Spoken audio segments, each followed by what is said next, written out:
Committee. This session will be recorded so that you may come back to it later if you need, and so others who may have missed out on today's events will be able to come and watch it. Thank you. So now, at this time, please mute your mics for the best sound experience. Otherwise, the feedback could interfere with information we will be sharing today. Without further ado, here's Christian Salas. All right, thank you for that introduction. Good afternoon, everybody, and welcome to, unfortunately, what is our last installment of the Mental Health Focus Fridays, but not the last in total. In other words, we're trying to see if we can work something out for the spring and maybe have this be a ongoing collaboration between Tejano Virtual Events and the EPCC Mental Health Committee. So just a little teaser out there for you.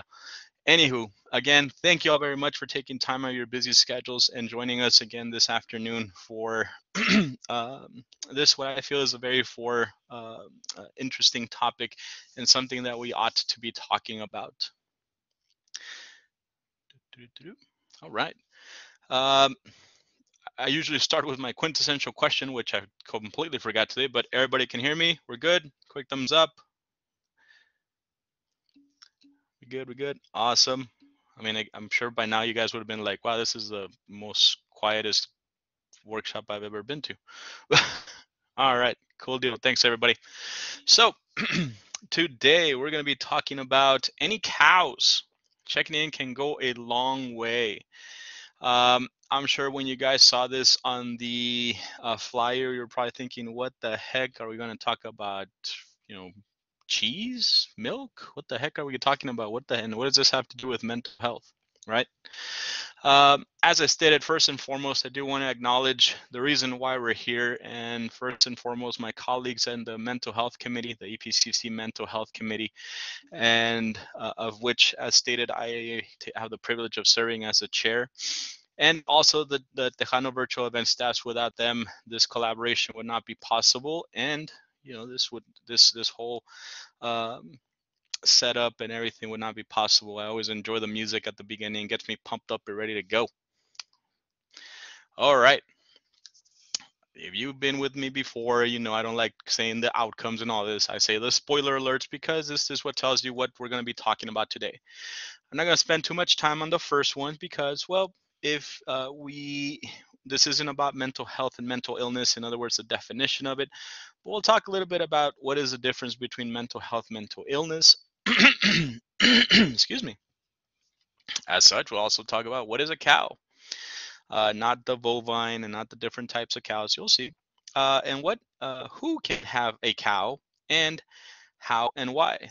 And I will not be infringing on Fox and The Simpsons with Bart Simpson with "Don't have a cow, man." And last but not least, what can we do to help when someone is or potentially might be having a cow? All right, let's get started. So like I said, we're going to give a brief definition of both mental health and mental illness. We'll start off with mental health because mental health issues could potentially lead and snowball into mental illness. Mental health are things that someone can have, that someone has coping skills to adapt to, or that they are able to manage on their own. Mental health issues can come and be caused by various things, from having issues in a relationship to having a stressful day, being told no when you wanted to hear yes, getting a bad grade in school, not finding parking, finding out that you got a ticket. This can cause mental health and mental health issues. In other words, it can raise your stress level from what it normally is. It can bump it up. But typically, people, we have the coping skills to regulate ourselves, right? To bring us back down to what that normal, our noble affect, our normal mood is.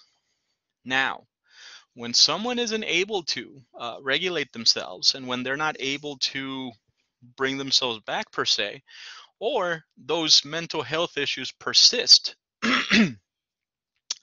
we can then say that someone could potentially have a mental illness. Now, a mental illness is diagnosable. In other words, there is a diagnosis. So for example, bipolar disorder, major depressive disorder, schizophrenia, PTSD, anxiety, things of that nature.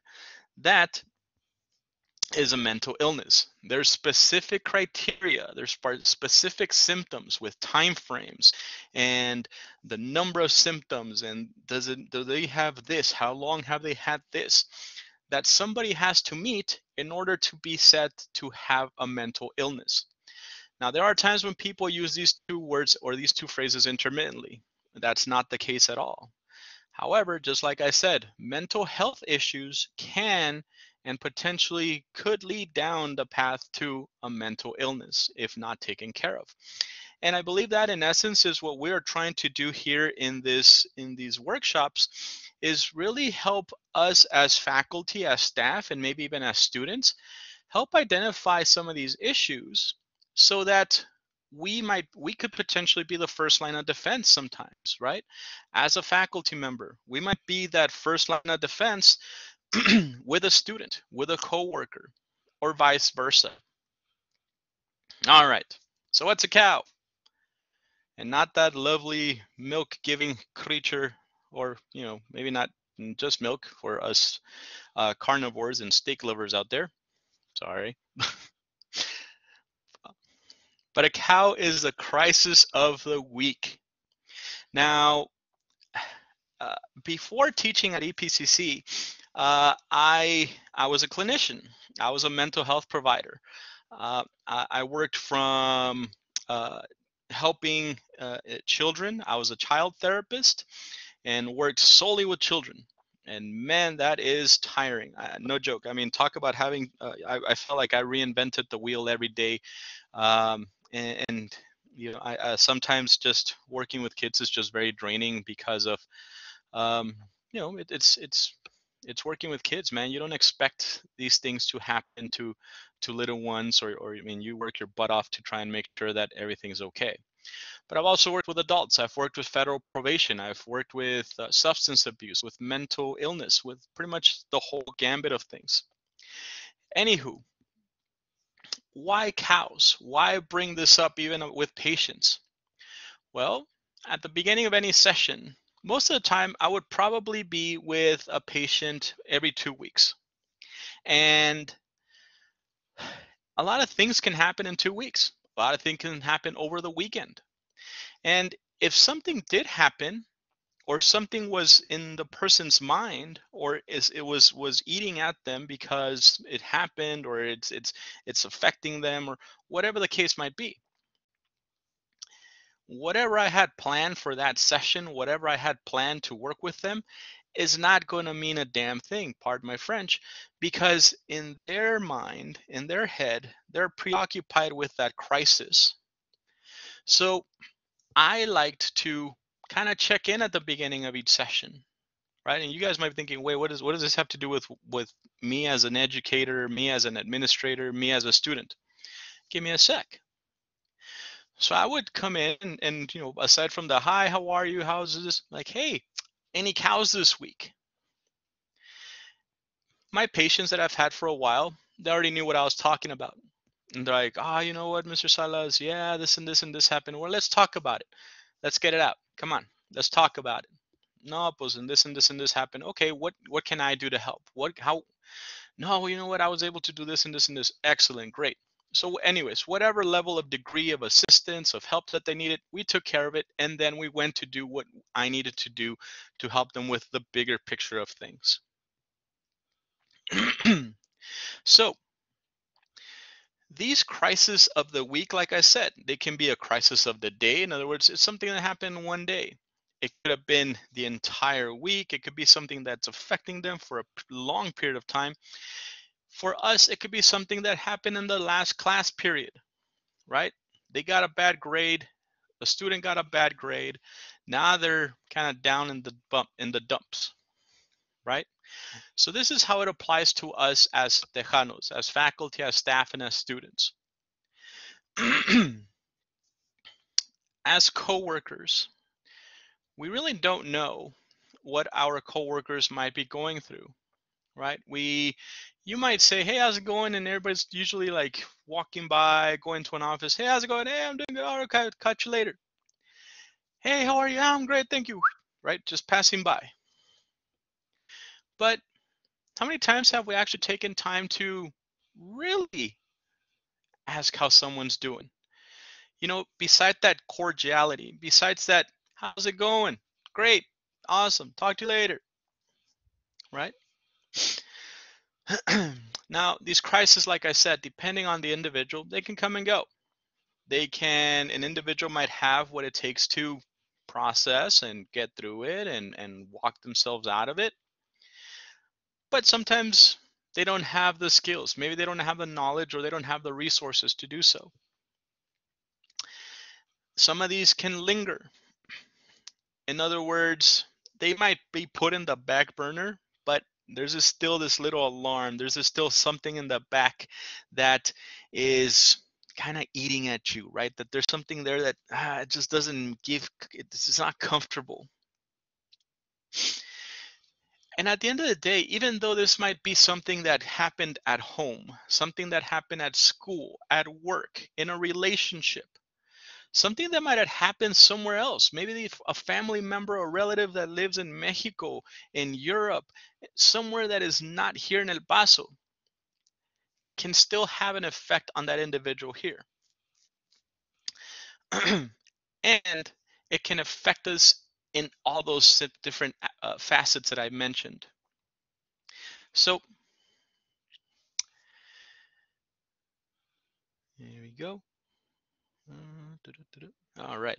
So I know this is the face you guys are going to make. And why is that? Because simple answers, right?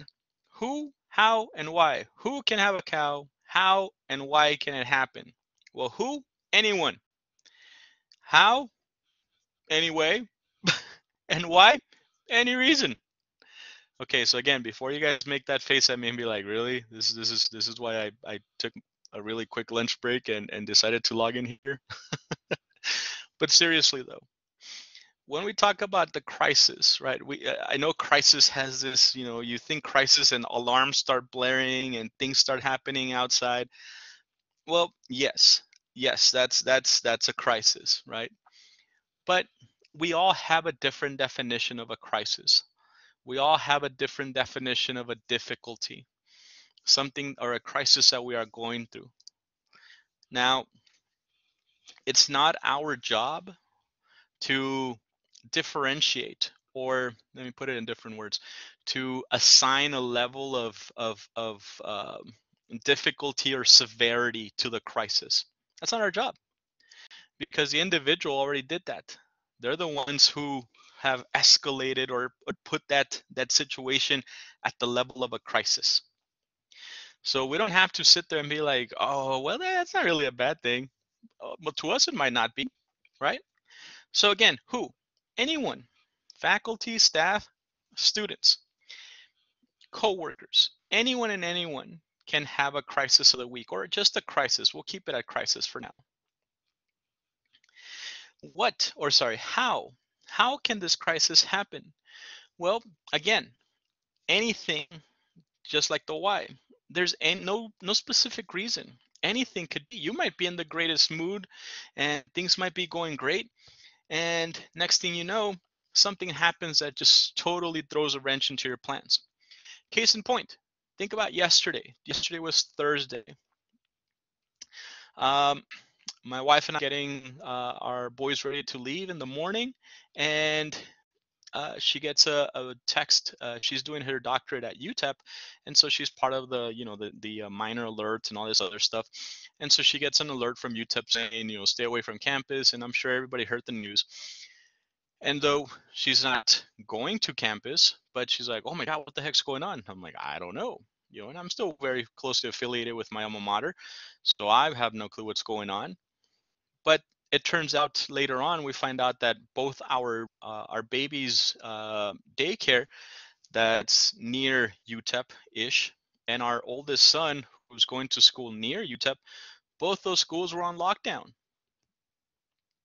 And so that threw a wrench into our things of like, okay, well, when can we pick up the boys? Or when, when our oldest is done, I'm sure this will be done with. But if we wanted to pick up the little one earlier, can we pick them up? Are they not allowing anybody in? Again, anything and anything can throw a wrench into your daily things. People become anxious, right? What's going on? What's going to happen? Oh my God, what is it? Anything and anything can cause, again, our level of stress, our level of response to get higher and higher. If you don't have anybody to speak to, if you don't have someone to process that with, that could potentially escalate, or that could linger. Oh my God, what if, what if, what if, what if, right? The what ifs. But I digress. So when we talk about cows, these are typically things that, again, can affect someone not necessarily in the college. These can be things that could be affecting them outside. These could be things that are happening at home, finances, food insecurity. Um, the rent is due and you don't have enough money to pay for the rent. Gas prices have shot up. I mean, what is it? Almost $3 per gallon, almost $4 in some places.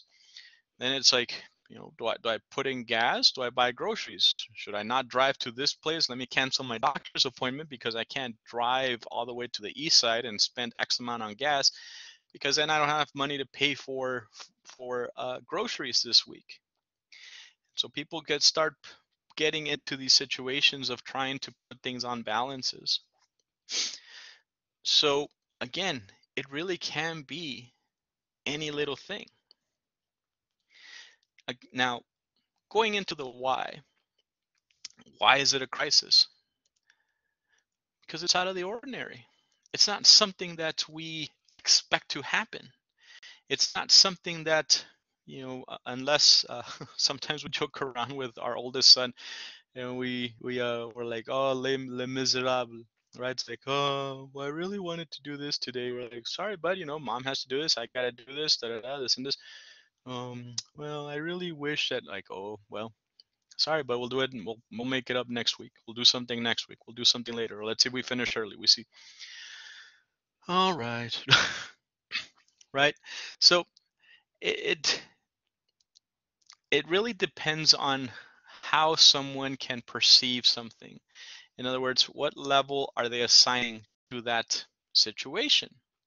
I want to stray away from saying crisis a lot, because again, it really does depend on the individual. Excuse me. So in the last couple of sessions, I feel like I haven't had enough time to really get into the nitty gritty as into how do we help. And so I want to really focus on that this time by really, really, really allotting a lot of time to this, because this is the meat and potatoes of basically all the presentations that we've had. The how can we help? How should we help? So, just like I said, we're not there to judge, right? We're there to assist if we can, or if you are able to. But we should approach situations like this. So let's say let's put a for instance in there. And actually, let me take a step back before I even get into the open-minded and the different things that I've listed on here. Let me give you an example of how I do it in my classroom as a faculty member and even as a coworker. And then we'll get into the how we can help. So even virtually, right? Even now that we are virtual, that we still, even hybrid classes, that we have some of our students in the classroom, some of our students are online, that still gives us an opportunity, like this part says, just checking in can go a long way. And just like I did with my patients, where I would start off and, small talk at the beginning of a session, the same, small talk at the beginning of class. How's everybody doing? Everything okay? Cool. And obviously my students know, because we've talked about this in lecture in various classes. again, as a professor of social work. But I don't just preach it, I practice what I preach. And so they know in each of my classes that I'll start off with that every Monday or every Wednesday, Tuesday, or whenever. Like, hey guys, any cows this week? And by the fourth week, people are in the loop and they kind of know what the heck I'm talking about. And more often than not, you'll see kind of everybody looking around the classroom. Even I'll be online and students will be like, no, no, Msalas, everything okay, everything good. And there'll be times where even I'll share a little bit. Where I'd be like, okay, well, you know what? I have one really quick. I'm like, I just want to let you everybody know that this and this and this, everything okay, we're good. All right. And I feel that that sometimes is a catalyst, right? It opens up the floodgates of like, oh, wait a minute, he's being honest. Like he's not just saying this to just, oh, any cows, ha ha ha, funny. No, he actually means it. I do. Um, you know, personal disclosure. This year I've gone through some health things uh, that have required me to be at the hospital here and there and do this and do that. And so I remember one time I even asked my students and I was like, hey, any cows? And I was like, well, I had one. I'm like, I had to go. Just so I'll let you know, I found out that I need to go through this procedure and this and this and this. Um, Next week I'll be recording lectures. I'll be doing this. I'll be doing that. Um, so just bear with me. I might, and so everybody kind of had these like deer in the headlights looking. I'm like, no, no, don't get scared. I'm like, I'm fine. Everything's okay. Just again, just that's my crisis. That's kind of what I have on my shoulders right now. So again, I'm just being open with you all. And I think that that openness, not necessarily vulnerability or being vulnerable, but just that openness that I have with my students really opens that conversation. Um, and there have been times where students will be like, "Oh yeah, it's Mr. Salas. I do have something," and it's not necessarily just because I said that they all of a sudden they opened up. No, no, no. It's that relationship building that we have in the classroom. But there are students that will be like, you know what, I was going through this and I was trying to figure out what the heck to do with this and this and this and this. And then the greatest thing happened. Other students were like, hey, you know what, have you tried doing this? Or, oh, I know this place that you can go. And I'm like, boom, there it is. And so why do I mention that? Because I feel that when it comes to talking about mental health issues, um, and in all honesty, opening up that floodgate, I think it makes a lot of faculty, a lot of staff, and even some students very uncomfortable because, as I call it, and I tell my students, it's that fear of the unknown, right? The fear of, oh crap, what do I do if? Well, what if? I don't know what to do if. I get it. Not everybody's a therapist, not everybody's a social worker, not everybody's a counselor, and so on and so forth. I know. But again, you'd be surprised how beneficial, how easy, and even again, not even employing, but how even the students and the people around you will kind of be there as a support for everybody. Um, there'll be times when even after class, the students will come and like, hey, Miss S, can I talk to you real quick? Yeah, what you got? Well, I didn't want to say this in front of class, but I've been dealing with this and this and this and this, and man, I'm really sorry to hear that. What can I do to help? Oh, I don't know. It's just, I think I just needed to, I'm like, go for it. Just tell me, just shoot. Well, it's because this and this and this and da da da da da, and they start telling like, oh, wait, hold on, boom. Just in them talking about it, they unraveled everything that's up here in their mind, and now they're listening to it. As I would tell my patients and even to my students now, that's the greatness about therapy is that sometimes it's not us or not people have this stuff jumbled up in their mind, right? They have all this stuff in their mind. And they try to push it back, push it in. Well, it's in here in your mind. It's only in here. And so your mind, your subconscious starts to kind of mold it in whichever way. So if you think it's a horrible thing, your subconscious is like, yeah, this is a horrible thing. This is a worst thing. Why would you even think about even telling anybody else? And blah, blah, blah, blah. And starts molding it into this horrible, even worse thing. But, and I'll ask yourself this. Have you ever thought about something and you think it's the greatest idea in the world, right? It's all up in your mind. You're like, man, this is great. And then you tell it to somebody and you're like, that is the stupidest thing someone could ever have thought of. Right? I've done that before where I'll be teaching and I'll be like, oh, this is going to be a great assignment. This is going to be a great idea. And as I'm giving instructions, I'm like, what the heck? This makes no sense. And I'll stop and I tell my students, I'm like, you know what? This isn't going to work. And everyone look at me and I'm like, I thought about it. In my mind, it made perfect sense. It was the greatest thing ever. But I started talking about it, and now it's unraveling from my head, right? From my thoughts. It's unraveling, so I'm speaking it.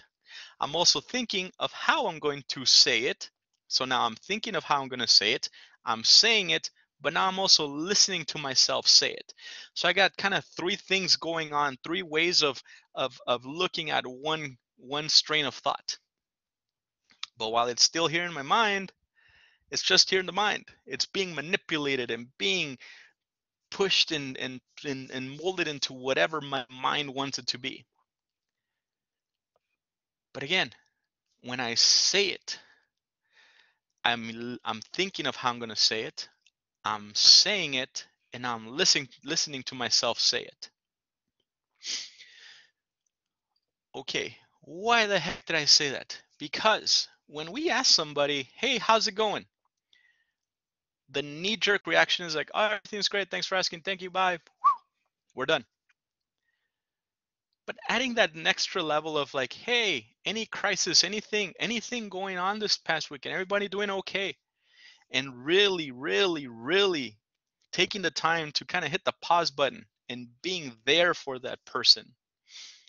And they kind of sit back and go like, well, eh, well, I kind of went through this stuff last week, da, da, da, da, da. And as they start talking about it, it's going out of their mind. It's unraveling, they're thinking about it, they're saying it, and now they're listening to it. That can lead to various things, various positive things. They might be like, wow, you know what? That's not really as bad as I thought. Or if they didn't know what to do, now as they're saying it, they're like, oh, wait a minute, I didn't think about this. I could da da da da da da da da. And you're like, oh, that's great. Cool. Hey, let me know how that goes. Ah, oh, thanks, mister. Ah, oh, thanks, miss. Ah, oh, much appreciated. Thank you, thank you. And all it took was you checking in, you asking a simple question. And again, I know it's scary, guys. I know it's scary. From as a faculty member to a staff member, even as a student, right? Students talking to other students. Students checking in with faculty. I've gotten so many awesome texts and emails and everything from my students like, hey, Miss Salas, how you doing? Everything all right? How you feeling? Everything going great with you? Hey, just letting you know, man, we're good. We got you. I know I feel like I did a great job. Again, not patting myself on the back, but I'm like, great. My students are taking what they learned and now they're applying it to me, but they're applying it. Great. I feel our worlds are in better hands because now I know we got some really good people out there. But anyways, let's go back to the concept at hand. Sorry, my blind butt couldn't see that little part of the screen, so let me just increase it there for a moment. Right? Take that big, or think of that image that I just painted for you guys in the classroom. So be open-minded. In other words, don't judge, right? We are not there to judge whether a crisis is a crisis or not a crisis.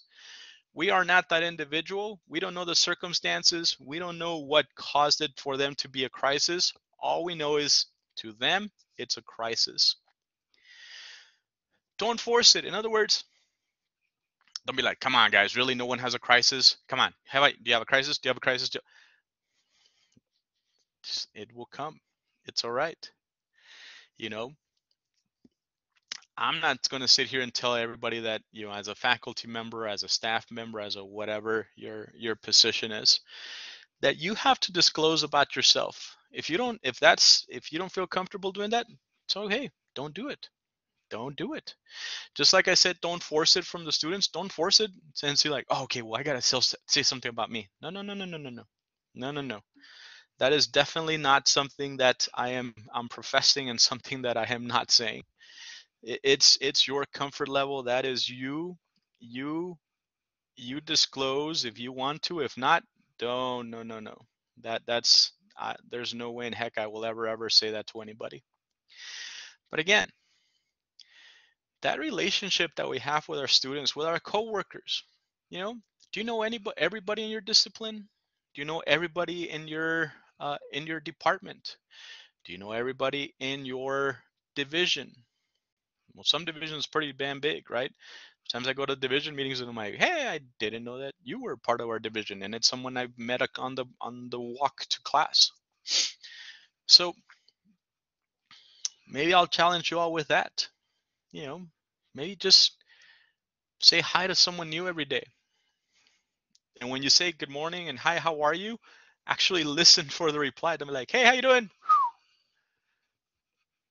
I know it's a cordial thing to say. I know, hey, good morning. Hey, how's it going? Hey, everything.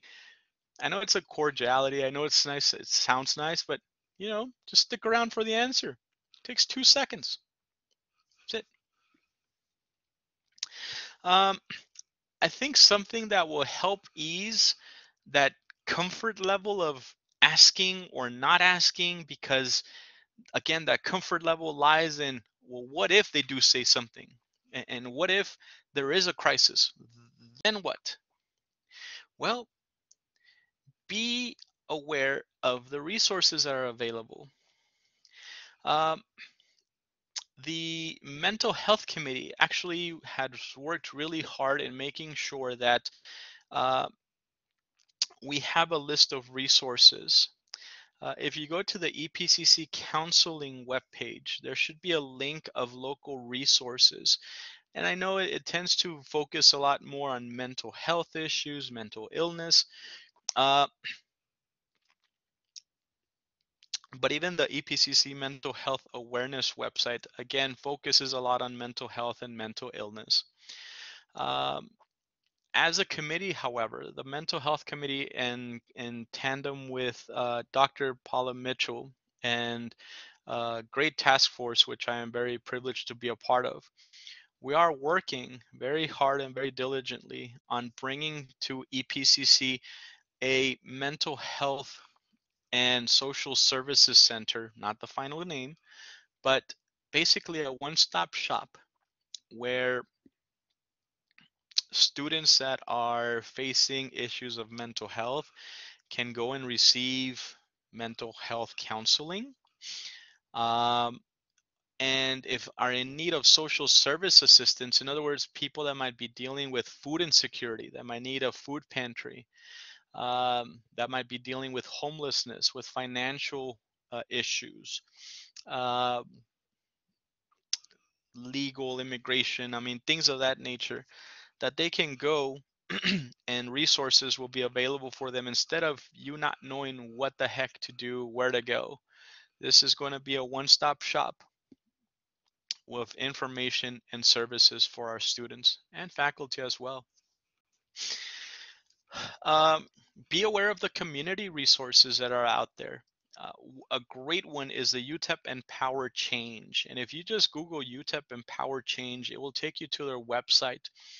And this website, it houses a database that has everything from, well, basically everything I just mentioned, from counseling services, mental health clinics, um, food insecurity, so food pantries, um, home health, basically any type of service that's available. It's broken down by zip code, by county, by region. Um, I don't remember if it's by, I don't think it's diagnosis, but it's Doña Ana County or southern New Mexico, El Paso, and even the surrounding counties, and also includes Juarez. Uh, Another great thing about this resource is that it they have someone on staff whose job is to make sure that the information for all of these agencies and all of these services stays current. If you've ever worked with databases and trying to put together a list of resources, you know that that's the hardest thing to do, is make sure that you have the correct number, that you have the correct address, because sometimes they go out of business, they change the phone number, they change locations, they close this location but leave that location open, and so on and so forth.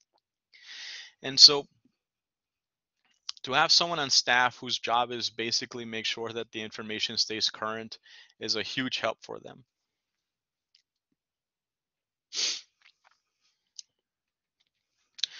We also got, and again, that notion of confidence, right? And the notion and understanding that not everybody has the same comfort level, not everybody has the same level of understanding.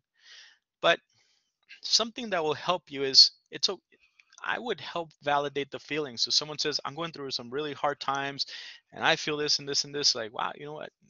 It sounds like you're having a really hard time with this. Yeah, I am. Wow, okay. Um, what can I do to help? Can we maybe walk over to a counselor's and see if they can help you out? Um, would you like to talk about it a little bit more? You know, that's what I can offer. I can offer you an ear. I can offer you, maybe I might know something, or maybe I can I know a faculty member. I know somebody that I can help you with, or can help you with this. Be present and be genuine. I think these two kind of work in tandem, in that be present, be there, be in the moment, uh, be genuine, be realistic.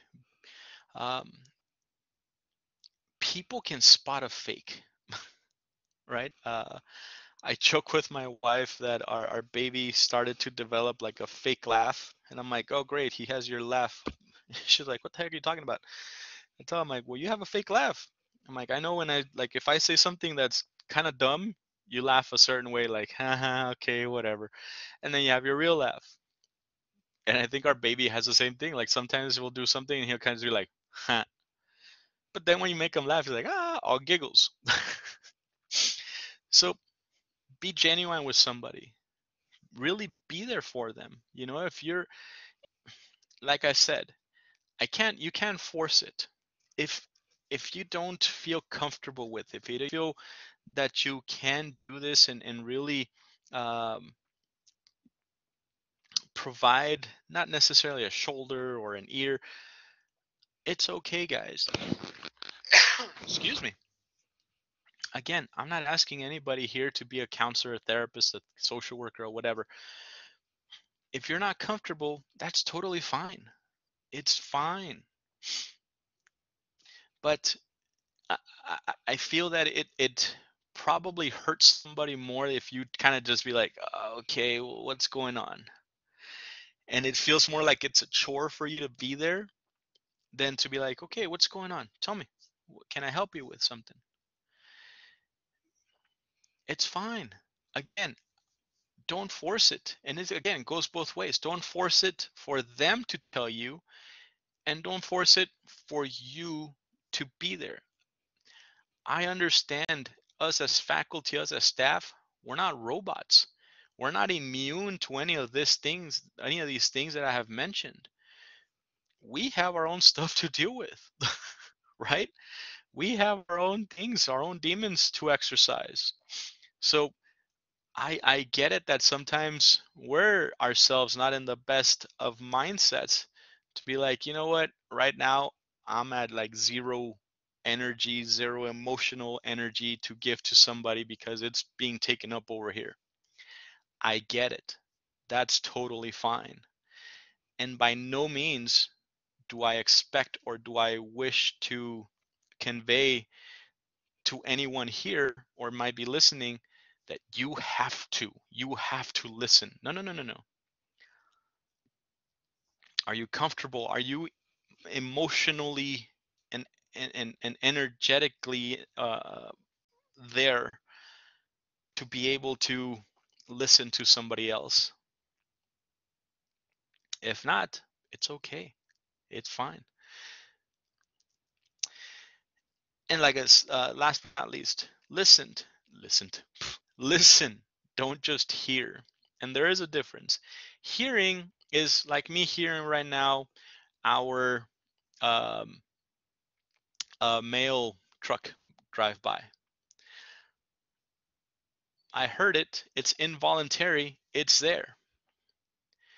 Now, if I listened to it, then I would voluntarily sit here and be like, oh, let me listen to the truck. Oh, it sounds like, yeah, that's 4 cylinders. Yeah. Oh, it sounds a little like it's going uphill, so I can hear it really struggling. Listening takes effort.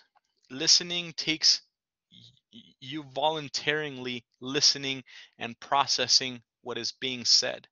Hearing is kind of, what typical teenagers or kids do, in one ear out the other, like, uh-huh, yeah, uh-huh, yeah, mom, yeah, dad, I heard you. I know you heard me, but are you listening? Yeah, I heard you. Uh-huh. So listen, pay attention. What are they saying? Because sometimes verbally they're telling you something, but the message isn't really there. That's not. There's something underlying. There's something within that they're trying to say. So again, to recap, at least this portion. Whoop, too small. There we go. As a faculty member, or as staff member, or even students, you don't have to. If you don't feel you're comfortable, or if you're in a good spot or a good place at that time, excuse me, it's okay. It's okay to say, you know what's going on, but here, let's go somewhere where maybe someone can help you. Um, as faculty, if you want to implement this, in your conversations, I think I did it for a journal one time, because journals are just between us two, between faculty and students, especially on Blackboard. I'll do a check-in, and it's not for a grade, just to check in, like, hey, how's it going? Everybody good? In the classroom, the same thing. Start off every class or every week, either the Monday or the Tuesday, depending on when your classes are. Hey guys, how's the weekend? Everybody have a good day? All right. Hey, how about my Cowboys? Hey, yeah, I know you don't like them anyways. Go Cowboys. Hey, yes, and this, whatever. Da, da, da, da. All right, guys. Any crisis of the week? Any cows this week? No. And I'm good too. All right, cool. Let's go. Boom. And again, it becomes more of a routine. With coworkers, you step into an office. Hey, good morning, good afternoon. How you doing? Oh, it's great. Everybody, anything going well? How's your weekend? Oh man, that's awesome. Glad to hear it. How you doing? Everything good? Awesome. Awesome. Great. Cool. Oh, I'm okay. Yeah, it was kind of tough last week, this and this. Oh yeah. Oh, I'm sorry to hear about that. Oh, okay. Well, that's all it takes. And that's why I said checking in goes a long way. And it's not your clinical checking in of like, okay, tell me the symptoms of what happened last week. No, no, no, no, no. It's just a conversation. It's taking the cordiality to the next level of, hey, how's it going? How many times have you actually stayed for the answer of when you say, hey, how's you doing? How's everything? Yeah, all right. Hey, what's up? Well, what's up? It's a question, right? What's up? But by the time people, hey, what's up? You already crossed paths. Be present. Be there for each other. How am I doing on time? All right.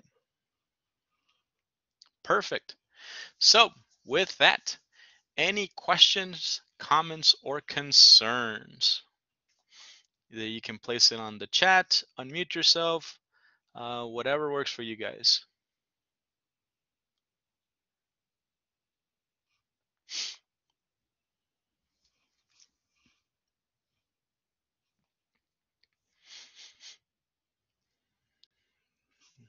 No questions so far.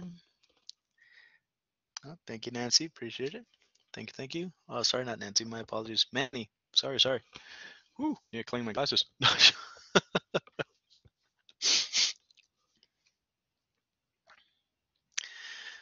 All right. Well, I'll stick around for a little bit, folks. But yeah, that's all.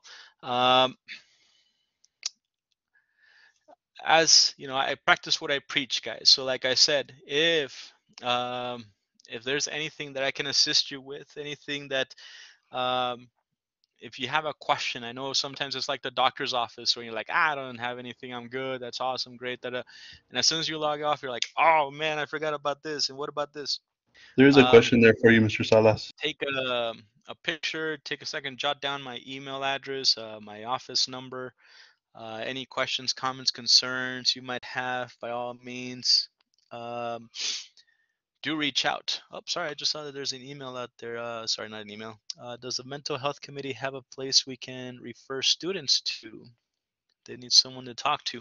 So, as of right now, I believe the only ones on campus that can provide any type of counseling, quote unquote, or assistance are the actual counselors. Our academic counselors. They can do upwards of, I believe, 3 sessions, but they do more of crisis intervention. Um, Unfortunately, because of the way that it's structured, they don't do like the actual psychotherapy or things like that. It's more of crisis management or crisis intervention. At the current time, again, until we get our center up and running, a lot of the um, or not a lot, but most of the cases end up being referred to agencies outside of EPCC. So, for example, Family Services of El Paso, the Child Guidance Center, and other mental health clinics or mental health providers across the city. Is there any more questions for Mr. Salas? All right, but if there's no questions, comments, concerns, and I yield back my time to our lovely Tejano Virtual Events staff. And again, I would like to appreciate the opportunity and the collaboration between us at the Mental Health Committee and the Tejano Virtual Events, and hope that this is the start of something beautiful and something that will continue for the spring and beyond. So take it Oh, away, ladies, all yours. thank you so much, Mr. Salas. We appreciate you greatly. I've really enjoyed your sessions, and especially today's. Today was awesome. So I do want to say thank you for that, and I'd like to thank the audience for being here. Um, so if you're here and You you're thinking might be about muted. maybe you're doing your math classes, getting ready for those final exams coming up, later on today at 3 p.m. in the same room, we'll be having inverses and determinants of matrices for Math 1314 and basic concepts of probability, permutations, and combinations for Math 1324. Now, next week, we won't be here because we will be having Thanksgiving. Patricia, And I'd like to, we can't hear you, or unless I can't hear you. I don't know if anyone else oh, can. can y'all hear me? I'm sorry. I've been talking up a storm. We hear you. I hear you fine. Oh, okay. Uh, Mr. Salas, if you can't hear me, you might be able to fix audio by refreshing. Oh, okay. Well, at downside, he can't hear me, but upside, y'all can. So there you go. Thank you very much for your assistance. Okay. So next week, we won't be here due to Thanksgiving, and we'd like to wish y'all all a very happy Thanksgiving. I hope you get to enjoy it with your family. However, there is still one more TBE left in this semester, and it'll be the one for December 3rd. We'll be hearing from EPCC Culinary Arts. I imagine it will be on maybe some Christmas foods and stuff, and so it should be pretty entertaining and pretty cool. And then for Math 1314 and Math 1324, we'll be going over those final exam reviews. So if you're taking those courses, or maybe you're taking the NCBMs to those courses, or maybe you just, going to take them next semester and you want to kind of see what you're getting into, you can come check us out. So thanks again for coming today. We hope you have a wonderful Thanksgiving, and we hope to see you soon. Thank you again for presenting, Mr. Salas.